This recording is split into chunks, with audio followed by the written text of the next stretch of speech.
quero convidar você para nós continuarmos. Lembra que semana passada, quem esteve aqui tanto online quanto presencial, nós começamos a falar um pouquinho sobre um tema bastante específico, né? Nós estamos falando sobre a igreja e, consequentemente, nós propusemos um tema especial aqui. Nós estamos falando tudo o que você precisa saber sobre a igreja. Semana passada eu dei um aspecto mais geral a respeito disso, falando um pouquinho sobre o propósito da igreja no mundo, as diferenças entre a igreja visível e a igreja invisível, qual é o impacto delas, como que a gente pode reconhecê-las, qual é a nossa participação em cada uma delas, o que tem em uma, quais são as características, o que tem na outra, né? Nós falamos um pouquinho sobre isso a caráter bastante introdutório. E hoje nós vamos falar de um dos assuntos mais complexos de serem conversados. Nós vamos falar a respeito de um assunto que é bastante delicado para muita gente, porque esse assunto ele fala diretamente ao a nossa prática de vida, e muitas vezes ela fala ao nosso coração por causa da prática de outras pessoas, né? Algumas pessoas que cometeram alguns erros, às vezes alguns pecados contra nós, e nós então acabamos ficando chateados, magoados com ela, né? Às vezes não sabemos muito bem como agir nesse sentido, e vocês vão perceber que é um assunto bastante delicado, é um assunto que pode gerar bastante vastidão aí de conhecimento, de debates entre nós aqui.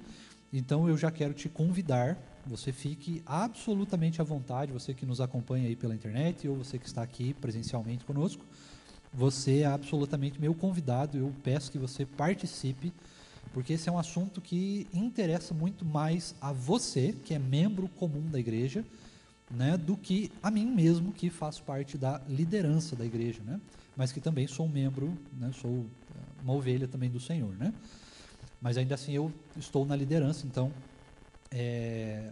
esse assunto vai interessar muito mais a você do que realmente a mim. Então eu quero pedir realmente que você aproveite, que você converse bastante sobre esse tema, fale, discuta, pergunte, se tiver dúvida, porque hoje, irmãos, nós vamos falar sobre o governo da igreja, ou pelo menos vamos começar a falar sobre isso, não sei se vai dar tempo de terminar, mas vamos tentar aí falar sobre o governo da igreja, como que o governo da igreja funciona, qual é o governo da Igreja Presbiteriana do Brasil, por que esse governo existe e coisas do gênero, né?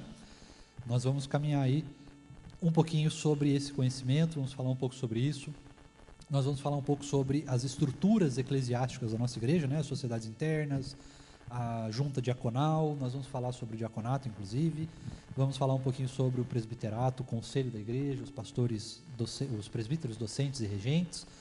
Então você é muito convidado e, mais do que convidado, você está quase intimado a conversar sobre esse assunto, porque, como eu disse, ele interessa muito mais a você, que faz parte da igreja comum, né, que não está no conselho da igreja, que não faz parte direto dessa liderança, do que a mim, né? Eu tenho acesso ao conselho direto, né? Eu posso conversar com os presbíteros tranquilamente, inclusive participo de reuniões com eles.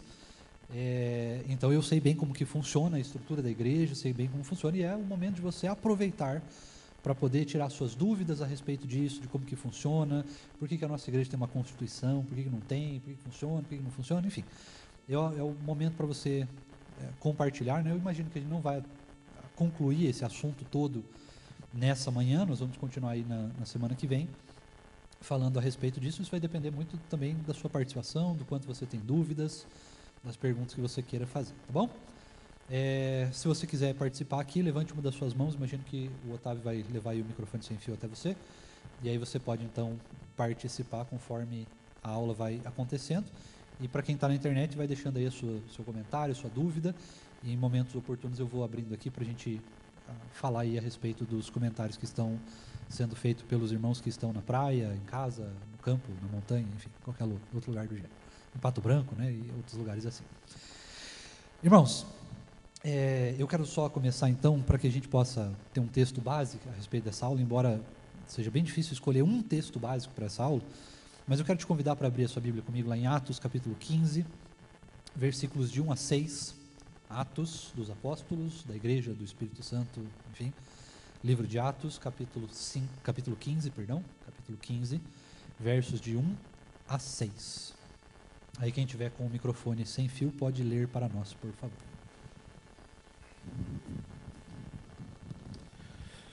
Atos 15, de 1 a 6.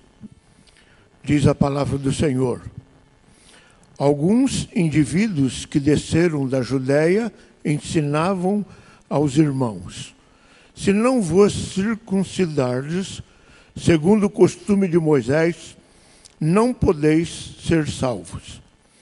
Tendo havido da parte de Paulo e Barnabé contenda e não pequena discussão com eles, resolveram que estes dois e alguns outros dentre eles subissem a Jerusalém, aos apóstolos e presbíteros, com respeito a esta questão.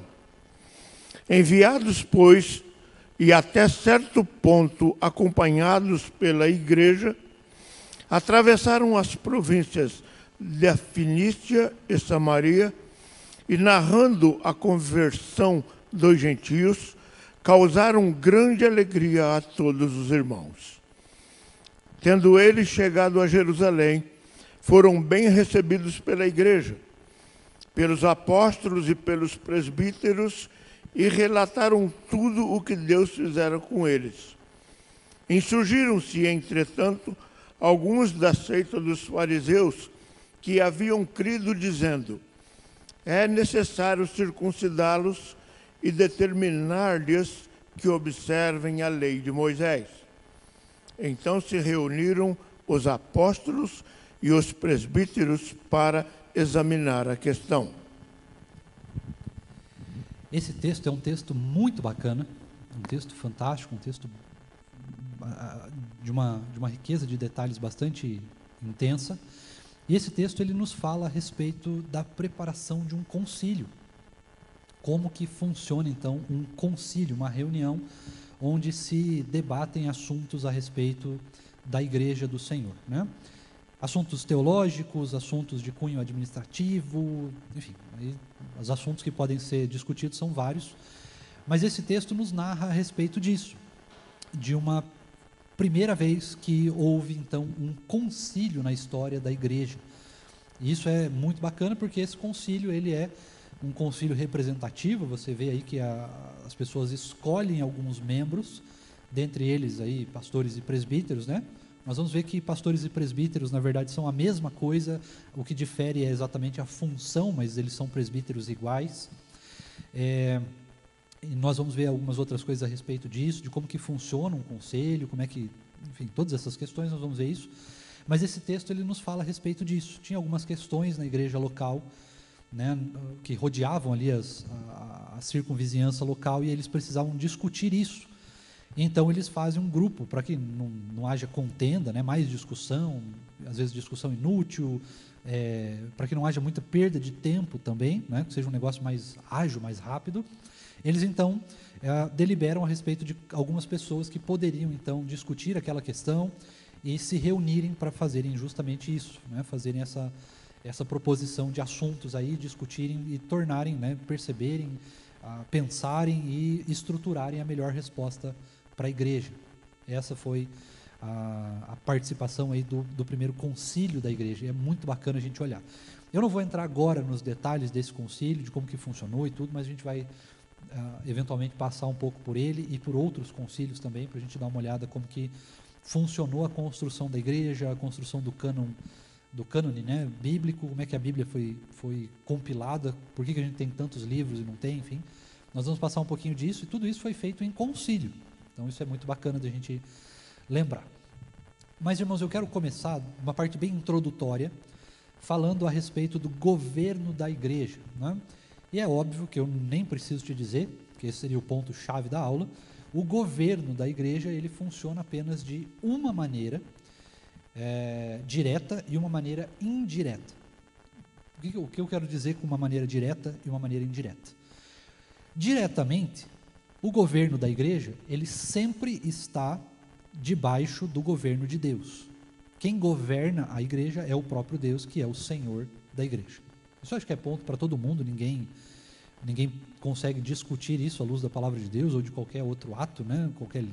Enfim, não tem como discutir isso. A palavra de Deus é muito clara. Quem governa a sua igreja é o próprio Senhor. Ele governa a igreja, ele nos governa, não é? Isso aí é ponto pacífico, isso aí está todo mundo tranquilo, não tem como a gente discutir esse assunto, isso é ponto comum para todos nós. O Senhor governa a sua igreja. Só que existe um governo indireto. O que é o governo indireto? O governo indireto da igreja é a participação dos membros da igreja, das ovelhas de Deus, dos eleitos de Deus na igreja. Então, uma pessoa, por exemplo, pode ser professor de escola dominical, ela está participando da liderança da igreja, ela está participando do governo da igreja de maneira indireta. O Senhor então deu um dom, derramou sobre ela um dom, algum tipo de talento, e por causa desse dom e desse talento, ela então serve o Senhor e consequentemente serve a igreja dentro desse governo indireto. O Senhor é quem ainda governa todas as coisas, mas essa pessoa ela participa de uma maneira mais intensa, de uma maneira mais ativa do governo do Senhor na igreja. Acho que deu para entender tranquilo até aqui, né? Quem faz alguma coisa na igreja, mesmo que você seja um membro comum, que você só está sentado no banco, a sua única atividade é sentar no banco e prestar atenção nas aulas e nas pregações, né, participar do culto, você não tem outra atividade na igreja, ainda assim, você está participando de maneira indireta do governo da igreja. Por que você está participando de maneira indireta, mesmo que você não tenha nenhuma atividade? Porque ainda assim você tem, pelo menos dentro da nossa igreja, e de qualquer outra, na verdade, não sei uma, mas no geral você tem uma participação. Você ainda assim está participando do culto, você ainda assim está participando da liturgia, você ainda assim pode estar participando dos dízimos e das ofertas, então você está participando da liderança da igreja, né, do governo da igreja. Você pode participar no sentido de votar. Você, se é membro da igreja, você é um membro votante, você vota, então se você vota, você também está participando do governo da igreja de maneira indireta. Você participa do governo da igreja também orando, né? Ainda que você ore apenas, você está participando do governo da igreja. Então, veja que não existe ninguém dentro da igreja que seja inútil, né? Que seja indiferente com a participação da igreja. Todos participam da igreja, mesmo que você só participe prestando atenção no culto, mesmo que você só participe orando, ainda assim você está de alguma forma participando do governo da igreja, porque quem governa a igreja, mais uma vez, é o Senhor, não somos nós. O que acontece é que por causa da graça do Senhor, por causa de um privilégio que Deus nos dá, de um presente que Deus nos dá, Ele nos permite participar também do governo da igreja, seja pelos nossos dons, seja pelos nossos talentos, que é Ele mesmo que nos dá, ou seja, por causa da nossa participação, aí da própria, né, participando dos sacramentos, participando dos dízimos e ofertas, participando do culto, participando da liturgia, participando de alguma ação social que a igreja promova, ainda assim nós estamos participando do governo da igreja, permitidos, né, pelo próprio Senhor. Então, acho que até aqui tranquilo, né? Até aqui super simples. Por favor.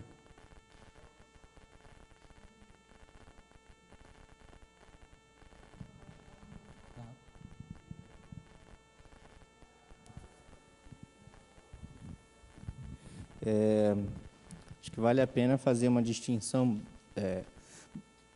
com relação à compreensão do que seja a igreja, na perspectiva romanista, né, católica, que a gente chama de romanista.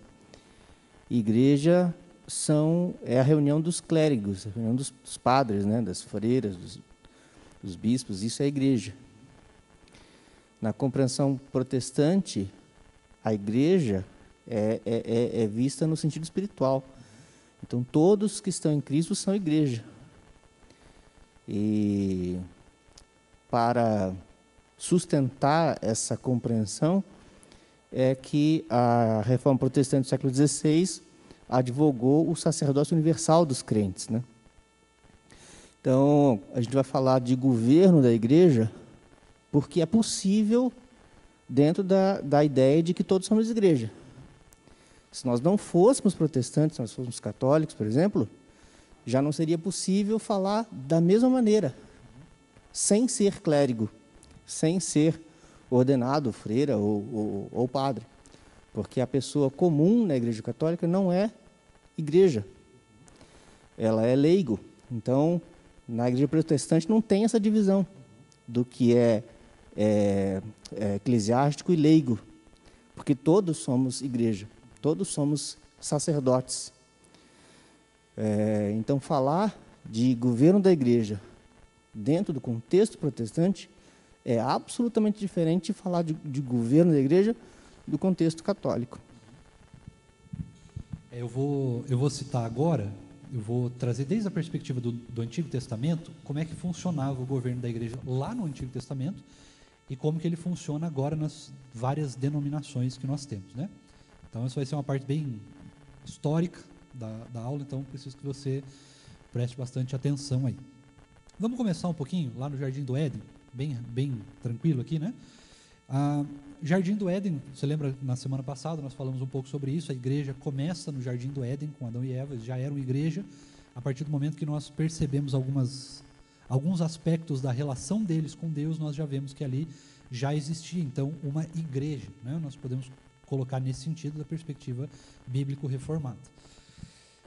Como é que funcionava aquele tempo? Você tinha 2 membros da igreja, vamos dizer assim, e você tinha o Senhor que os governava, né, que os liderava. Você tinha leis, você tinha uma certa liturgia em alguns aspectos ali da vida deles, e isso então constituía um governo de igreja. Quem governava ali Adão e Eva era o próprio Senhor. Isso é super tranquilo.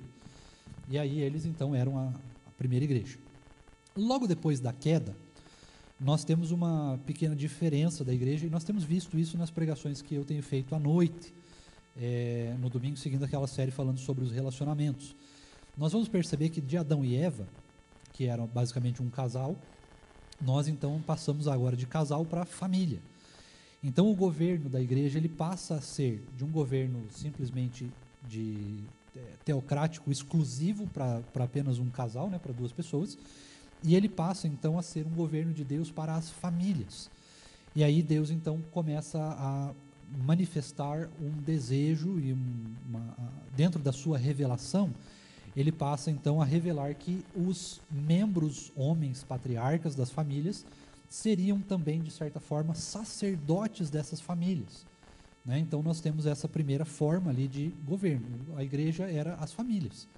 A reunião das famílias que criam no Senhor, naquela época, eram então denominadas igrejas. E quem, entre aspas, governava, né, quem tinha o sacerdócio, a liderança dessas famílias era então o homem, geralmente o homem mais velho, né, o que levava o nome ali da família e tudo mais. Um pouquinho posteriormente, nós mudamos então de família, porque as famílias começam a ficar muito grandes, e então passa a mudar esse governo de família para um governo de clãs, ou seja, agora você tem a reunião de várias famílias ali e isso forma um clã. Ainda não chega a formar uma cidade grandiosa e tal, mas forma um clã, e aí esse clã segue a mesma estrutura familiar, só que agora você tem várias famílias com vários sacerdotes de cada uma das famílias, mas quem ainda assim governa este clã, vamos dizer, essa igreja de certa forma, ainda era um patriarca, geralmente o mais velho, ali, o líder do clã, o líder grande da família, que governava ali aquele clã, né, que dava as ordens, que ministrava ali sacramentos, se fosse o caso, enfim, mexia com a questão de casamentos e tudo mais. Então, ainda assim, você tinha ali um clã que era a parte eclesiástica.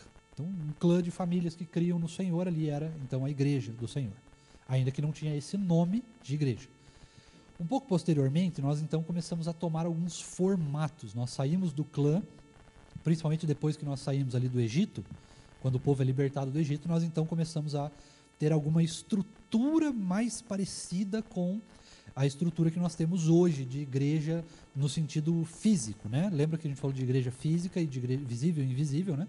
Então a igreja visível, ela começa a tomar um pouco mais de forma dos moldes que nós temos hoje, né? De ter um templo. Na época não tinha um templo, mas você tinha o tabernáculo, que foi a primeira instituição de um local onde as pessoas iriam para adorar o Senhor, né? Você ainda tem as famílias, mas aí você começa a ter agora os clãs divididos ali, né? Então você tem as 12 tribos de Israel, Você começa então a ter essas divisões e cada uma das tribos ela recebe uma função diferente dentro do todo, né? Dentro da organização toda. Então, você lembra dos levitas, né? Que são geralmente os mais famosos, que cuidavam ali da organização do templo, eram meio que conhecidos, vamos dizer assim, como os diáconos da época, né? E eu sei que muita gente fala a respeito do louvor, eles cuidavam da música também, mas no geral eles eram conhecidos mais como os diáconos daquela época, né? Então você já veja que você vai tomando aqui uma estrutura eclesiástica, né? Uma estrutura de igreja. E ainda assim, a liderança era feita toda pelo Senhor. O Senhor dava as ordens e aí as pessoas então praticavam as ordens do Senhor de acordo com o nível de revelação que eles tinham ali do Senhor no Antigo Testamento. Tá? Um pouquinho mais para frente, nós temos aí uma outra parte, uma outra divisão a respeito da igreja que a gente também precisa olhar. Essa divisão ela acontece quando o povo de Deus ele começa a fazer a distinção entre a igreja e o Estado. Então lembre-se, nós temos aqui o governo da igreja, ele também era o governo estatal. Aquilo que Deus dizia, ele também era usado como lei. Ele não era simplesmente algo feito na igreja, ou seja, o que Deus falava era para usar no tabernáculo, era para usar na igreja, e aí as leis dos homens eram separadas. Isso não acontecia. A lei de Deus era a lei dos homens. Nós tínhamos então os 10 mandamentos e outros preceitos ali, outros estatutos que formavam a lei, mas essa lei era a lei tanto para a igreja quanto para o Estado. Isso funcionava para todo o povo, não tinha distinção. Mais para frente, quando o povo de Deus começa a pedir um rei, você vai lembrar disso, né? Daí Deus dá Saul, isso, Esaú antes. Ele dá Saul, ele dá inclusive Saul de contra a vontade, porque eles já tinham um rei que eles necessitavam, que era o próprio Senhor. Eles não precisavam de um rei. Eles não precisavam de um governo mundano, vamos dizer assim, né? Um governo humano. Mas o povo insiste, por isso que a gente tem que tomar muito cuidado com o que a gente pede para o Senhor, porque às vezes Ele nos dá, né? Então, cuidado com o que você pede. Você pode conseguir, pode não ser bom para você. Mas então, o Senhor então dá esse rei, a contra-vontade ainda para o povo, para que o povo então testemunhasse justamente dos males que é ter um governo humano. Porque o governo de Deus é incorruptível, mas um governo humano é corrupto. Todo governo sempre vai ser corrupto, não importa se vai ser eu e você que estejamos na presidência do país. Nós vamos ser corruptos em algum grau. De alguma forma, alguma coisa nós vamos fazer de errado. Porque nós não conseguimos compreender em nós tudo que um povo precisa. Mas Deus consegue. Então a igreja, o Estado de Israel, né, o povo de Israel, ele troca o governo... ele divide o governo. Então, agora o que Deus vai falar, ele serve para a parte eclesiástica, para dentro da igreja, para as leis espirituais. E aquilo que o rei vai falar serve daí para as leis comuns, para o Estado. Então nós temos aqui então a primeira divisão entre igreja e Estado. E nesse caso aqui foi uma péssima de uma divisão. O povo escolheu errado aqui, escolheu mal. E nós colhemos, irmãos, frutos disso até hoje. Até hoje nós colhemos frutos desse coração aí, desse erro de julgamento de coração do povo de Deus. Mas então nós seguimos aqui, e aí agora nós temos então essa divisão entre igreja e Estado, nós passamos pelas dificuldades ali do exílio, né, do cativeiro, e nós então chegamos na parte onde, é lógico que aqui nós poderíamos abordar diversos outros aspectos, mas eu quero passar um pouco mais rápido aqui para também não gastar todo o tempo da aula nesse sentido. Mas eu quero só deixar o básico aqui para que vocês sempre lembrem dessa estrutura de como que a igreja, do jeito que nós conhecemos hoje, foi formada. Nós então chegamos aqui à parte de Cristo. Cristo vem, ele não faz essa união novamente da igreja e do Estado de maneira física. Ele traz então o reino de Deus, uma perspectiva diferente da igreja, a perspectiva da igreja invisível. Nós vamos começar a ter essa perspectiva diferente, né, do reino de Deus, quem vai para o reino, quem fica, e o povo estava querendo, né, naquela época, você lembra de Jesus, eles queriam um Messias que viesse e consertasse o erro do povo. Qual foi o erro do povo? Dividir igreja e Estado. O que eles queriam? Que viesse o Messias que fizesse essa reunião, né? Que unisse de novo o povo e livrasse do jugo romano na época, né? Da escravidão romana na época. Mas o que na verdade o povo realmente queria é que o Messias ele governasse o povo, porque os governantes até então não foram bons governantes, né? Não trouxeram aquilo que o povo queria, não aplacaram a insatisfação do povo, né? E de fato vai ser sempre assim, os seres humanos nunca vão aplacar a nossa satisfação, né? Eles nunca vão nos deixar 100% satisfeitos. Mas então o Senhor Jesus vem, estabelece o seu reino e ele vai, e aí nós chegamos aonde nós estamos aqui, né, na leitura do texto. Nós vamos chegar ali em Atos. O que acontece em Atos? O Senhor Jesus, ele vai, ele manda o Consolador, você lembra lá em Atos 1, né, e recebereis poder quando descer sobre vós o Espírito Santo e tudo mais, né? E aí vocês ser-me-eis minhas testemunhas em todos os confins da terra. Acontece, irmãos, aqui que nós então agora passamos por uma nova diferenciação de igreja, dessa circunstância de como que a igreja funciona. Antes, ela então funcionava família, clã, Estado e igreja, né, tem essa divisão. E aí com Jesus e no livro de Atos nós temos então essa divisão um pouco mais clara de como que a igreja funciona. E ela agora funciona na perspectiva de o Senhor Jesus, agora é a Trindade isso, agora nós temos conhecimento da Trindade, então a Trindade governa a sua igreja, cada um na sua área, né? Nós chamamos de economia da Trindade, isso dentro da teologia. Eu não vou entrar nesse mérito, mas cada uma das partes da Trindade tem, cada uma das pessoas da Trindade tem uma função específica no governo da igreja. Hoje nós estamos sendo muito mais conduzidos, direcionados pela ação do Espírito Santo, né, e que nos leva à ação do Filho, que nos leva à ação do Pai. É basicamente assim que está funcionando hoje. Mas nós temos então dentro desse governo agora da igreja, o Senhor Jesus vai, ele manda o Espírito, e o Espírito Santo agora governa a igreja, dando dons e talentos para cada uma das pessoas da igreja. E aí o Aquias trouxe muito bem o sacerdócio universal, porque agora não são mais famílias que governam a igreja, então se houver famílias que governam a igreja, a gente precisa rever. Não são mais clãs que governam a igreja, então se houver clãs que governam a igreja, a gente também precisa rever.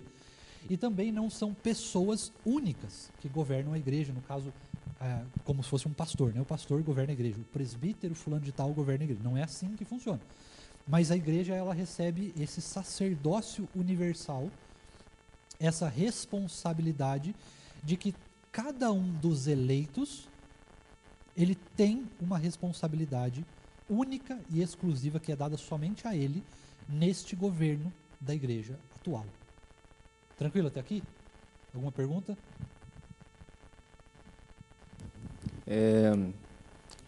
Estou pegando aqui algumas contribuições do Gabriel.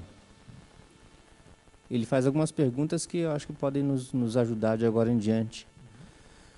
Ele faz o seguinte questionamento. Algumas igrejas são lideradas por apóstolos, o que não parece bíblico. Quais bases bíblicas podemos usar para condenar o apostolado moderno? Essa é a primeira pergunta. Ele continua dizendo o seguinte: muitas pessoas dizem que para ser apóstolo, a pessoa precisaria ter sido testemunha da ressurreição de Jesus e ter acompanhado o ministério de Jesus. Paulo não cumpre esse segundo requisito e ainda assim é considerado apóstolo. Como explicar isso? E, finalmente, ele diz: um cristão não ordenado tem autoridade espiritual para realizar casamento, santa ceia e coordenar cultos públicos em regiões que não tenham pastores ordenados ou batizar? Então, são 3 perguntas, né? A primeira com relação aos apóstolos modernos, ao apostolado de Paulo, e terceiro, com relação ao cristão não ordenado. Então vamos, agora que você já entendeu essa parte, né? Eu só quero lembrar você que daí, a partir daqui, a gente continua tendo algumas divisões, né? Nós vamos ter uma união entre a igreja e o Estado lá na época da Igreja Católica Apostólica Romana, você vai lembrar disso, né? E aí nós passamos um grande período onde somente a Igreja Católica existia. Depois ainda nós temos algumas outras divisões ali, que é a igreja ortodoxa grega, nós vamos ter algumas divisões, mas são divisões pequenas e que não trazem assim, um impacto gigantesco para a proclamação do evangelho e tudo mais.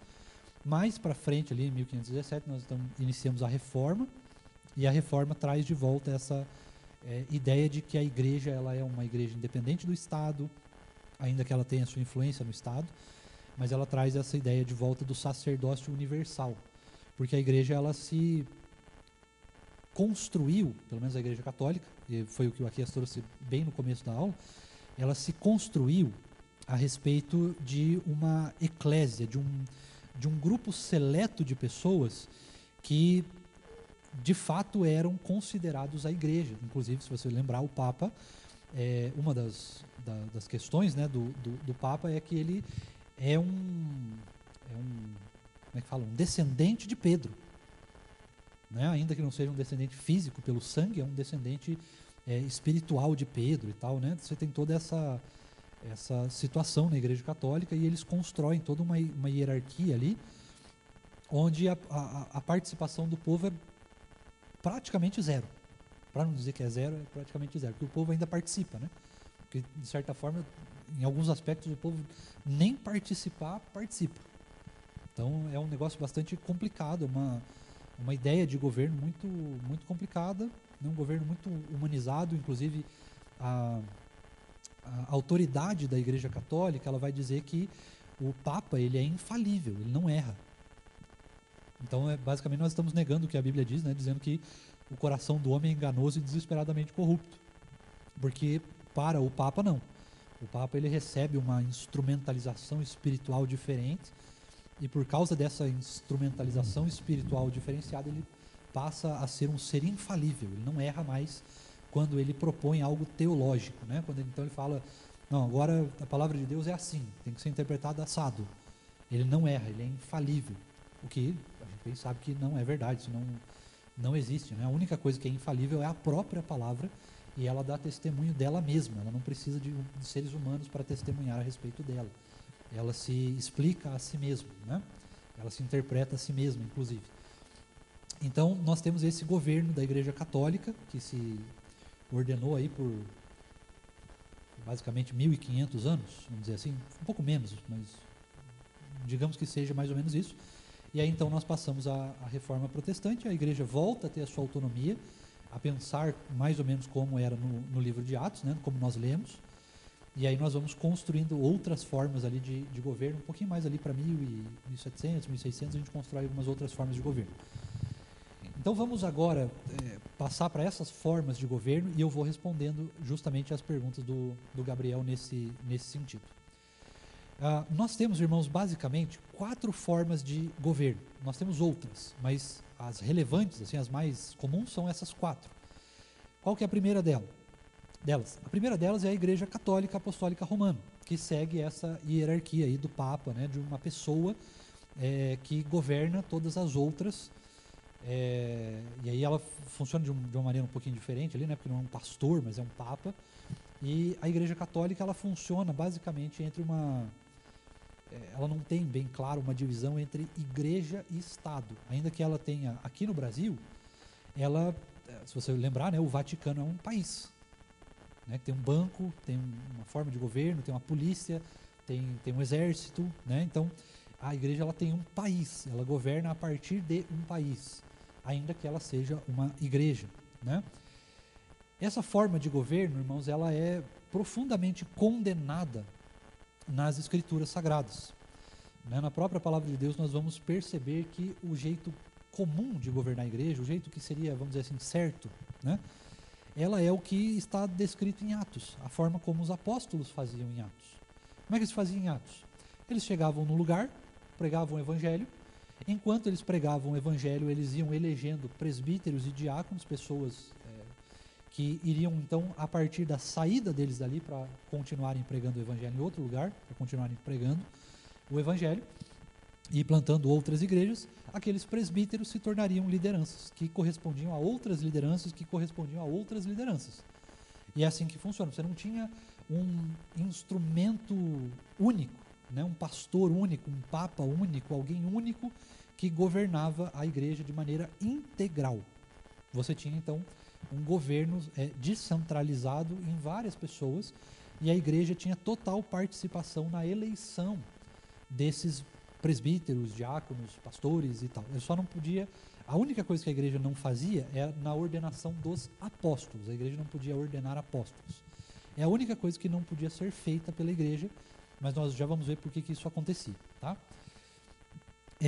Então veja, a Igreja Católica ela segue por esse ângulo, por esse caminho, mas é um caminho que a própria palavra meio que desautoriza, né? Então, só que é claro, é muito mais fácil você governar quando você é único, né? Quando você tem o poder, porque aí você tem várias formas de chegar ao poder, enfim, é isso. Pastor, Pode pensar na parte humana aí da coisa.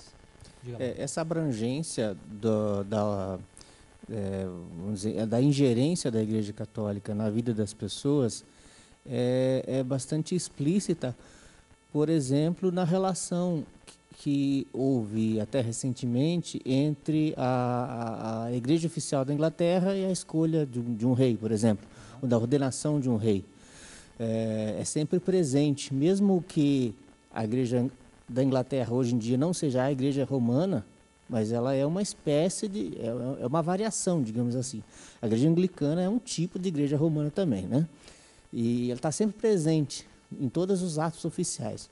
Aqui no Brasil, isso se manifesta pelo fato de que, não só no Brasil, né? Na doutrina católica de modo geral, os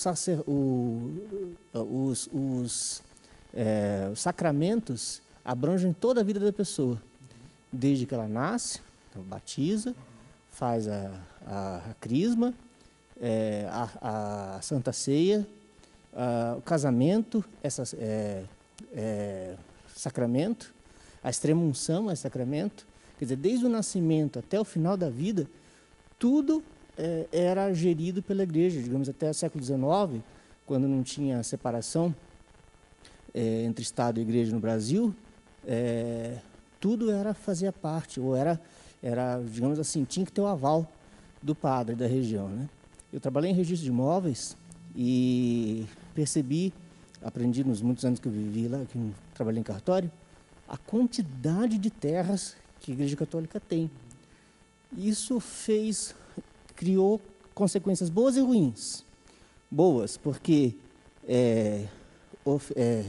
garantiu que existissem escolas e hospitais em lugares onde não havia antes, porque já que era terreno da igreja, então eles punham a igreja, a escola e o hospital, a Santa Casa, né? Toda a estrutura das cidades pequenas depende, de certa forma, desse fato. O ponto negativo, por exemplo, é que muitos protestantes, até o século XIX, não tinham onde ser enterrados, porque não podiam ser enterrados no cemitério da igreja, no cemitério da cidade, que era o cemitério da igreja. Então, essa presença dessa compreensão da Igreja Católica como governo foi prejudicial em vários sentidos. E a Reforma Protestante exigiu muito para que as pessoas compreendessem que o fato de a igreja ser espiritual fazia com que isso necessariamente tivesse que ser separado.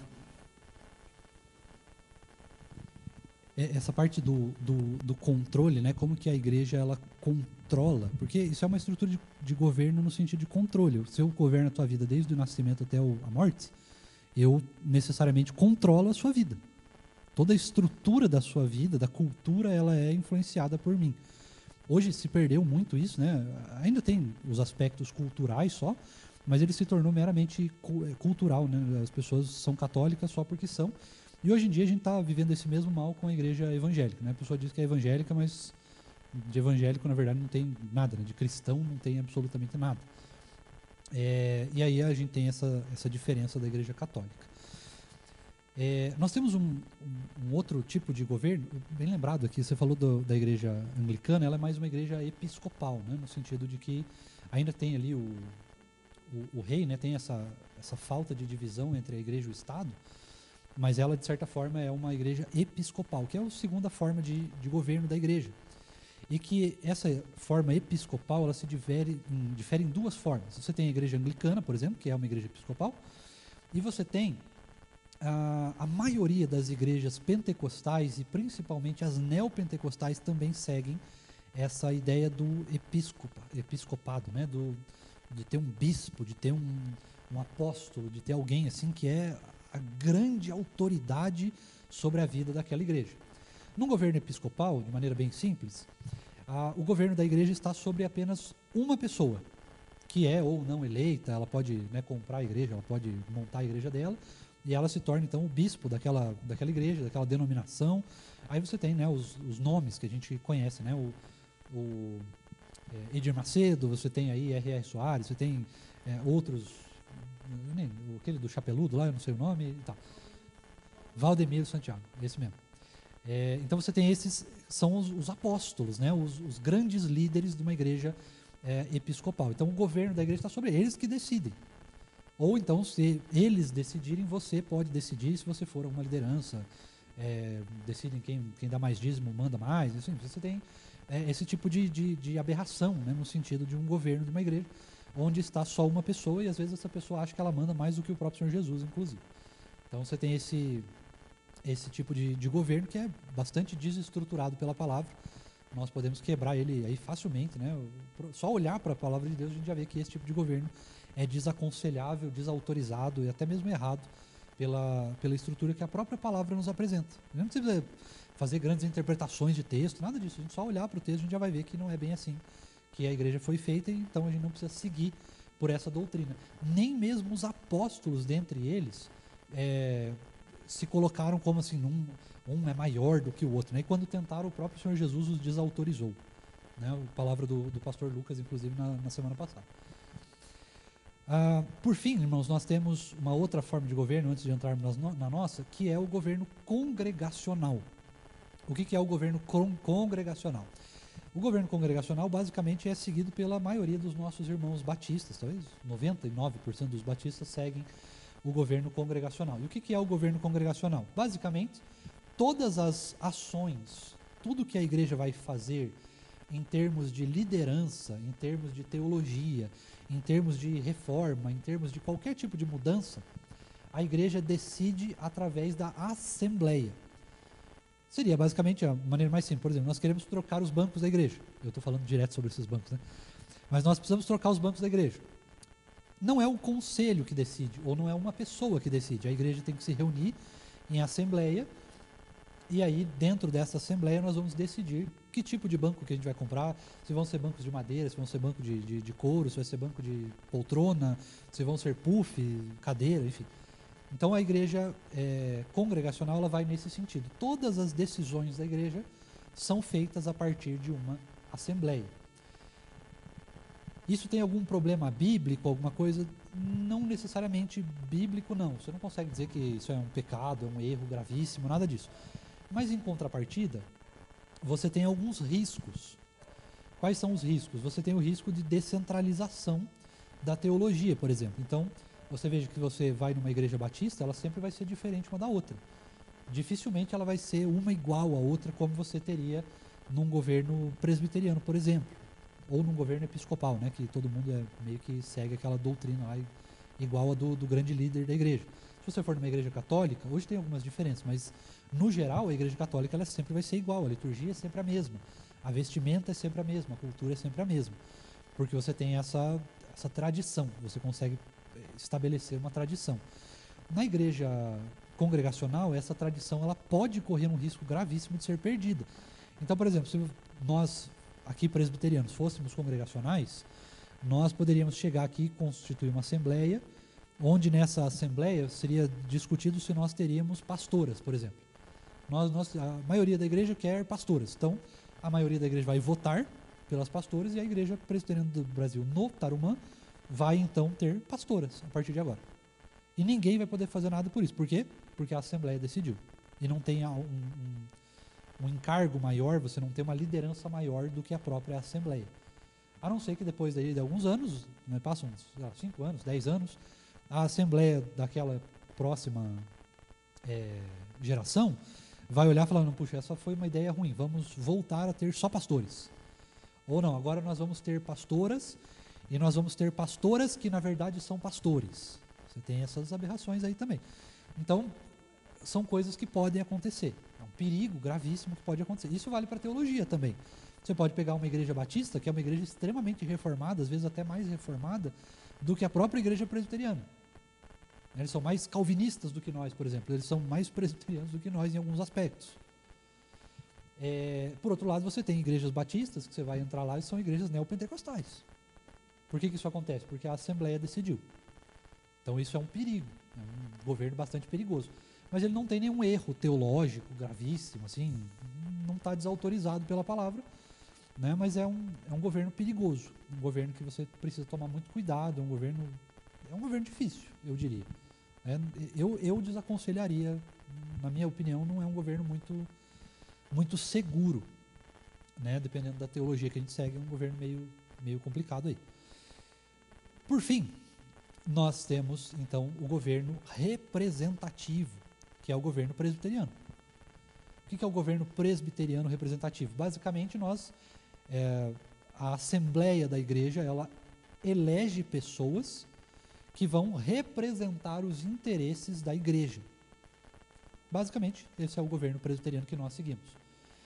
Sendo assim, nós temos, então, uma igreja que ela tem os seus oficiais eleitos pela própria igreja, pastores, diáconos, mesmo professores de escola dominical são, de certa forma, eleitos pela igreja, né? Eles vêm da base, né? Vêm da igreja, então, de certa forma, eles são eleitos, ainda que não passem por eleição, mas eles são constituídos pela igreja. Nós temos, então, os diáconos, presbíteros e só. Basicamente é isso. Nós temos, então, isso dentro da igreja local. Depois da igreja local, ainda nós temos uma outra liderança, que é o presbitério, que é uma reunião de algumas igrejas. O mínimo para reunir um presbitério são 4 igrejas, então você precisa de 4 igrejas para reunir um presbitério, e ele não tem limite constitucional. Você pode ter um presbitério com 20 igrejas, se quiser. Não tem problema nenhum nisso. Mas o mínimo é 4 igrejas. Depois você tem, então, um sínodo. Acima do presbitério está o sínodo. E o sínodo delibera sobre as coisas do presbitério. Então, o presbitério delibera sobre as igrejas, o sínodo delibera sobre os presbitérios, e um sínodo ele pode ser formado com, no mínimo, 3 presbitérios. Não tem um número máximo também. Você pode ter um sínodo, inclusive no começo da igreja presbiteriana é assim, né? Você tinha um sínodo que tinha 10, 15, 20 presbitérios, porque eram grandes regiões, né? Hoje em dia você diminuiu isso, mas o mínimo é 3 igrejas. 3 presbitérios para formar um sínodo. E você tem, então, depois da reunião do sínodo, você tem, então, o Supremo Concílio, que, se não me falha a memória, também precisa de 3 sínodos para existir. Hoje nós temos 80 e alguns sínodos, se não me falha a memória, 83, 87, 80 e alguma coisa sínodos, se não me falha a memória. Aí o presbítero Emanuel acho que saberia ou teria alguma ideia melhor disso, mas o que eu me lembro são 80 e poucos sínodos, se eu não me engano. E nós temos hoje mais ou menos uns 320 e poucos, 330 e poucos presbitérios no Brasil. Hoje seria mais ou menos esse número aí. Mas vamos voltar um pouquinho aqui. A Igreja Presbiteriana do Brasil, ela segue basicamente o que está instituído aí no livro de Atos. Basicamente, bem certinho, ela segue isso daí. Tem algumas diferenças? Tem. Às vezes a gente comete alguns erros? Sim. Mas esses erros eles podem ser facilmente contrapostos, né? Eles podem ser facilmente vencidos. Claro que a gente precisa aí participar de alguma forma, mas a Igreja Presbiteriana é o que mais se aproxima, esse governo presbiteriano representativo, é o que mais se aproxima do livro de Atos, do que nos é apresentado no livro de Atos. Alguma pergunta até aqui, irmãos? Daí eu vou responder agora as perguntas do Gabriel. Nada? Seguimos? Vamos seguir então. Se tiver alguma coisa, você dá um grito aí para mim. Respondendo a pergunta do Gabriel, né, as 3 perguntas dele. Primeiro, por que hoje nós não temos mais apóstolos e como é que a gente pode rechaçar o argumento dos apóstolos? Basicamente, o argumento principal dos apóstolos é que você precisaria ser uma testemunha ocular, você precisaria ver o testemunho do Senhor Jesus, né, aquilo que o Senhor Jesus fez. Você teria que ter participado de alguma forma do ministério do Senhor Jesus, visto isso, né? E hoje em dia ninguém viu o ministério de Jesus vivo. Não não existe a menor possibilidade disso acontecer. O que esses apóstolos modernos eles dizem? Eles vão pelo apostolado de Paulo. Olha, Paulo não viu o ministério de Jesus. Mas existe uma diferença muito grande do ministério de Paulo para o ministério desses apóstolos, né? Qual que é a diferença que eles falam? Olha, Paulo, ele não viu o Senhor Jesus, mas Paulo tem uma diferença. E esse é o principal argumento. Por que o ministério de Paulo é válido como apostolado e o dos outros não é? Por um único motivo. Paulo, ele foi aprovado, o seu apostolado, ele foi aprovado primeiro pelo Senhor Jesus, né, naquela visão que ele teve em Damasco e tudo mais, ele foi aprovado pelo Senhor Jesus. E posteriormente, Paulo foi aprovado pelo colégio de apóstolos, pelo colégio apostólico. Esse é o único argumento, na verdade. Não tem argumento teológico, argumento místico, não tem nada. Paulo foi aprovado pelos outros 11 apóstolos que estavam vivos. Este é o único motivo que faz com que o ministério de Paulo, o ministério apostólico de Paulo, seja válido como apóstolo. E é justamente por isso que nenhum outro apóstolo que levante hoje pode ter esse tipo de argumento. Porque como é que ele vai dizer que ele é aprovado pelo colégio apostólico? O colégio apostólico não existe mais. Você entende? É um argumento bem simples, na verdade, mas é o argumento que vence. É lógico, eles vão tentar de todas as maneiras aí fugir disso de alguma forma. Não, mas aí vem aquelas aberrações, né? Mas eu estive num lugar e o Senhor Jesus em pessoa falou comigo. Mas quem que vai aprovar isso? Qual é o colégio que vai aprovar isso? Quem são os apóstolos que vão aprovar isso? Porque é a palavra dele contra a sua. Como é que eu vou provar que ele não viu o Senhor Jesus? Não tem como, né? Então, para você aprovar hoje um apóstolo, você necessariamente precisaria do colégio apostólico dos 11 que estavam vivos. Como a gente não tem esses 11, então qualquer apóstolo passa a ser qualquer pessoa comum aí, e aí é só um título de grandeza e de arrogância, e eu diria até de pecaminosidade do coração, do que realmente um argumento teológico válido e construído com algum conhecimento, né, com alguma intelectualidade, digamos assim. Então essa basicamente é a resposta. E aí, conforme a parte dos ordenados, como é que nós partimos do ponto de que nós precisamos de pessoas ordenadas para batizar, ministrar, né, batismo, ceia, casamentos e coisas do gênero. Para casamento a gente não precisa, a nossa igreja não precisa, eu acho que tem outras que precisam, mas a nossa não necessita. A gente precisa de pessoas ordenadas para ministrar os sacramentos e alguns meios de graça, né? A palavra de Deus. O cara precisa ser ordenado para pregar. Ainda que nós podemos, por exemplo, pegar, você lembra do Narciso, nosso seminarista, ele pregava aqui para nós, né? Mas ele estava conduzido pelo colégio de liderança da igreja. Então, o que nós entendemos aqui? Precisa de ordenação? Precisa. Por que precisa de ordenação? Porque você tem muito mais segurança num ministério ordenado. Por que você tem muito mais segurança? Porque o cara passou, dentro da nossa igreja, né? Ele passou pela aprovação da igreja, ele passou pela aprovação do conselho, ele passou pela aprovação do presbitério. E aí sim, então ele está por um grupo de pessoas que olharam o ministério daquela pessoa, que avaliaram ela, e aí elas podem dizer, olha, essa pessoa está apta a praticar isso. Se nós não temos isso, aí você tem umas loucuras aí, né? A pessoa vai ministrar a ceia no Azerbaijão, por exemplo, ela ministra com pêssego e suco de maracujá, por exemplo. Mas qual que é o problema disso, pastor? O problema disso é que a palavra deixa bem claro que a Santa Ceia tem que ser pão, é o fruto do trigo e o fruto da uva.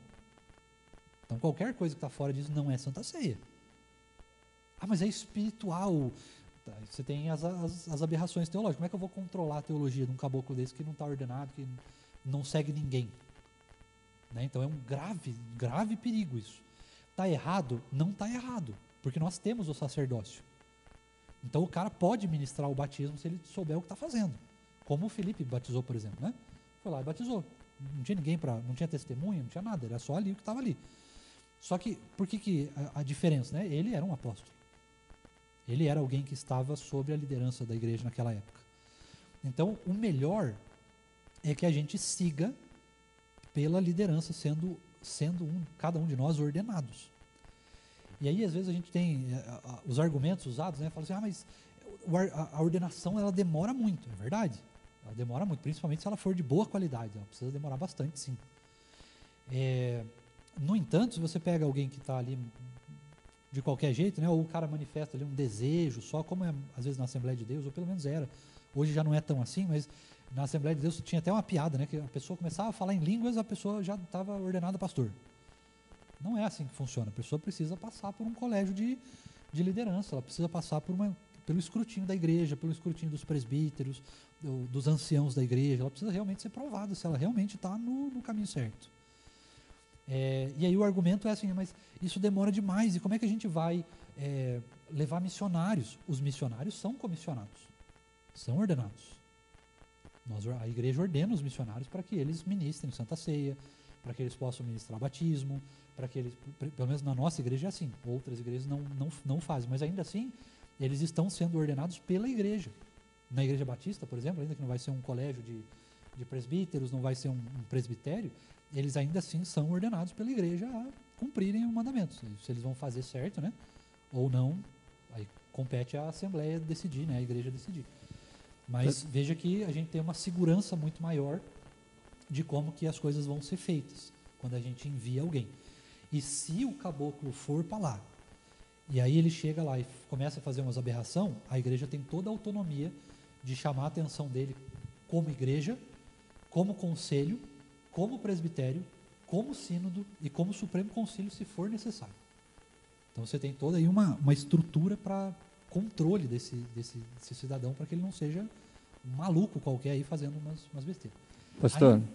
Só um pouquinho. Ainda assim, a gente tem uns pastores e presbíteros aí no nosso meio que fazem algumas coisas que estão fora da nossa doutrina, vamos dizer assim, né? E esses deveriam ser chamados a atenção até que sejam conduzidos aí ao retorno da nossa doutrina, ou então sejam conduzidos a se retirarem dos seus cargos de liderança. Diga lá, meu irmão. Pastor, temos uma outra contribuição aqui do Nicolas. Ele comenta o seguinte: podemos dizer que, em um sentido etimológico, todos são apóstolos também, assim como outros foram chamados de apóstolos no Novo Testamento. Eu creio que ele se refere aqui ao sentido de apostelo, né, do verbo de enviar. E ele continua dizendo o seguinte: o pastor Emílio Garófalo falou algo interessante. Se eles querem ser chamados de apóstolos, fale para eles que você só o fará caso eles também te chamem de apóstolo. Você tem isso, né? Eu prefiro... o Nicolas não está errado, irmãos, mas eu confesso que eu prefiro olhar para a teologia bíblica da liderança, né, de cargos de liderança que são chamados pelo Senhor e conduzidos por Ele mesmo. Eu prefiro olhar que todos nós somos crentes. Acho que é mais válido. Ainda que ele esteja certo ali, dizendo que sim, nós todos somos, de certa forma, apóstolos, né? Porque a palavra apóstolo, ela deriva de dizer que nós somos posteriores ao Senhor Jesus. Nós viemos depois de Jesus. Então, sim, todos nós somos após o Senhor Jesus, né? Então, somos apóstolos. Mas é legal que a gente sempre priorize. Todos nós devemos ser crentes. Antes de qualquer cargo, de qualquer coisa, mesmo que seja etimológico, né, seja pela própria palavra, nós precisamos lembrar que nós primeiro, qualquer liderança, para ela existir, ela primeiro precisa ser serva um dos outros. E para ser servo uns dos outros, você não consegue, né? É impossível você servir o outro sem que você sirva primeiro o Senhor Jesus. Primeiro a gente serve ao Senhor, e aí por consequência nós conseguimos servir o outro. Se nós não servimos o Senhor, a gente não consegue servir o outro. Então a gente precisa ser crente. Primeira coisa, seja crente. E aí, como crente, você também é missionário, você também é apóstolo, você também pode pastorear, você também pode ser presbítero, diácono. Aí você escolhe, né, de acordo com os dons e talentos que o Senhor te deu, a melhor forma aí de servir o reino. Mas a melhor coisa é dizer que a gente é crente. Precisamos ser crentes. Pastor, agora uma pergunta minha, bem prática aqui. Foram coisas que a gente foi aprendendo ao longo da vida, mas eu acho que vale a pena esclarecer. Como que uma pessoa se torna pastor daquela igreja ali? Por exemplo, na nossa igreja nós temos 3 pastores. Como que cada um veio e qual o tempo que cada um tem na igreja e como que se renova ou não se renova essa presença dele? Uhum. Isso é bastante simples, na verdade, né? Existem algumas maneiras, 2 para ser mais preciso, né? A mais convencional é que a igreja, conforme ela vai vivendo a sua vida, ela vai percebendo homens que tenham um chamado. Esse chamado ele pode ser percebido pela igreja, então eu posso olhar para alguém e falar, puxa, essa pessoa me parece que vai bem no cargo de presbítero, de diácono, de pastor. Ou a própria pessoa pode entender aí de maneira espiritual ou de maneira intelectual, as duas maneiras precisam existir, eu diria, inclusive, mas a própria pessoa ela precisa entender e falar assim, olha, eu acho que eu estou sendo chamado para ser diácono, para ser presbítero, para ser pastor, para ser nesses cargos que são necessários eleição, né? Então a pessoa pode chegar nesse ponto. Aí, qualquer uma das duas possibilidades, ela precisa primeiro ser aprovada pela igreja.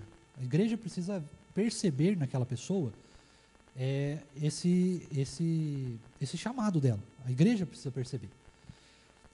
Quando a igreja percebe, essas pessoas elas então são conduzidas ao conselho da igreja.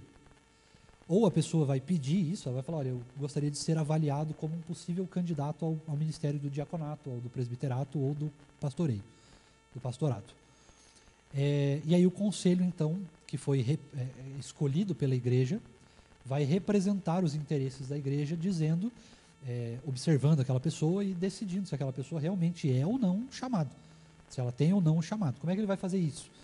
Ele vai fazer isso, por exemplo, o conselho pode chamar, olha, nós vamos te conduzir aqui ao cargo de coordenador dos adolescentes, por exemplo, e você vai trabalhar com eles um ano e nós vamos ver se você realmente tem esse chamado, ou você vai ser, sei lá, conduzido a ir toda semana na Casa Esperança para servir uma tarde lá, por exemplo, para ver se você é um bom diácono. Né? Então você tem aí o conselho vai decidir qual é a melhor forma de provar o ministério dessa pessoa. O conselho tendo provado isso, ele vai então conduzir essa pessoa, se for um pastor, por exemplo, ele vai conduzir ao presbitério. Porque quem elege pastores é o presbitério que elege pastores. E aí o menino vai passar por uma série de condições ali, ele vai ter que fazer um curso de teologia. Depois do seu curso de teologia, ele vai, ou melhor, enquanto ele está fazendo o curso de teologia, ele está sendo avaliado por todo o presbitério, ou seja, por todos os presbíteros e por todos os pastores do presbitério. Ele está sendo, depois que passa do seminário, da faculdade, ele vai ser, então, passado por uma prova que vai testemunhar as habilidades dele ali como pastor. Então, ele vai responder perguntas teológicas, ele vai fazer um sermão de prova, ele vai responder perguntas eclesiásticas e assim vai, até que, então, o concílio, que é o presbitério, decida, não, essa pessoa realmente está apta para seguir o sagrado ministério. Ou o presbitério pode dizer, não, essa pessoa não está apta para seguir o sagrado ministério. Se for o caso de um diácono ou de um presbítero, quem vai eleger o diácono ou o presbítero é a própria Assembleia da Igreja. Esse ano, 2022, por exemplo, nós temos eleições para diáconos e presbíteros. Então, nós temos que fazer toda uma preparação para isso, mas quem vai decidir os presbíteros eleitos e os diáconos eleitos é a própria igreja, através do voto. Então, a igreja vai ter um número X de candidatos, ou que vão ser escolhidos pela igreja, que a igreja vai dizer, olha, eu acho que esse... Vão sinalizar o conselho, né? Vão dizer, olha, eu acho que esse candidato aqui pode ser um bom presbítero, pode ser um bom diácono. Avaliem ele. E aí esse nome, se bem avaliado, vai para a cédula. Né? Vai para a cédula e aí a igreja pode votar, e aí 50% da igreja mais um vota pelo sim ou vota pelo não. Então, é bem democrático, né, o negócio. É a igreja que escolhe. E existe uma segunda forma de um pastor vir parar numa igreja, quando ele é designado pelo presbitério, ou seja, teve algum problema na igreja, alguma situação complicada, a igreja não conseguiu escolher um pastor, então o presbitério vai eleger um pastor para aquela igreja. Ele pode ser temporário, ele pode ser um evangelista, aí depende aí da nossa Constituição. Nossa Constituição traz algumas etapas para isso. Ou então, o conselho da igreja, como representantes da igreja, ele pode decidir, como foi no meu caso, por exemplo, eu não lembro se teve não teve uma assembleia, eu acho, para que eu fosse designado pastor dessa igreja, né, como pastor auxiliar. Eu fui convidado, por causa de uma situação toda envolvendo a minha vida, né, eu fui então designado, chamado, convidado pelo conselho da igreja que representa os interesses dos irmãos, para que eu fosse também um pastor auxiliar da igreja. Então, nesse caso, o pastor ele pode ser convidado pela igreja por meio da assembleia. Então, a igreja reúne uma assembleia e fala, a gente quer trocar de pastor. Quer um novo pastor que, sei lá, quer o Hernandes, por exemplo. Queremos o Hernandes. Então, a igreja convida o Hernandes e aí ele vai dar as suas condições, a igreja vai ter todo um protocolo ali que você segue, e aí então, se o Hernandes for aprovado e ele aceitar o convite, ele então passa a ser aprovado pela igreja. Só que ainda assim, a aprovação final, ela vem do presbitério. Então, a igreja passa por todos os trâmites, e aí ela chega ali e fala assim, ó, a gente quer o Hernandes. Aí o presbitério fala, não, mas o Hernandes não vem. A gente não aceita. Então, você tem essa possibilidade. A igreja pode reconduzir documento para o presbitério, ela pode apelar da decisão e tudo mais, né? Eu queria só finalizar, irmãos, falando aqui a respeito de uma coisa muito importante. A nossa igreja, ela funciona a partir de um conselho. Então, a igreja escolhe presbíteros que são designados pela igreja, e são eleitos pela igreja para representarem os interesses da igreja. Muitas vezes, a gente chega nesse ponto, e aí a gente escolhe o presbítero como se fosse assim, olha, eu escolhi o presbítero, e agora eu não preciso mais me incomodar, porque o presbítero resolve aí os problemas da igreja.